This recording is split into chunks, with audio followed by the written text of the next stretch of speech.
Praise the lord. ಕರ್ತನ ಪರಿಶುದ್ಧವಾದ ನಾಮಕ್ಕೆ ಸ್ತೋತ್ರ ಉಂಟಾಗಲಿ. ಹಾಲೆಲೂಯ.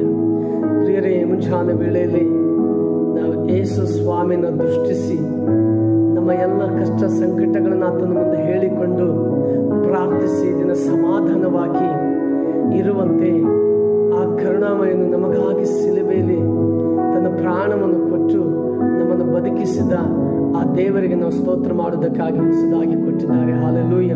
ನಾವು ಲೂಕ 10ನೇ ಅಧ್ಯಾಯ 9ನೇ ವಚನ ನೋಡುತ್ತೇವೆ. ಅವರಲ್ಲಿ ಅಲ್ಲಿರುವ ರೋಗಿಗಳಿಗೆ ವಾಸಿ ಮಾಡಿ ಅವರಿಗೆ ದೇವರ ರಾಜ್ಯವು ನಿಮ್ಮ ಸಮೀಪಕ್ಕೆ ಬಂದದೆ ಎಂದು ಹೇಳಿರಿ. ಹಾಲೆಲೂಯ. ಯೇಸು ಕ್ರಿಸ್ತನು ಶಿಷ್ಯರಿಗೆ 70 ಮಂದಿ ಶಿಷ್ಯರಿಗೆ ಕಳಿಸಿದನು.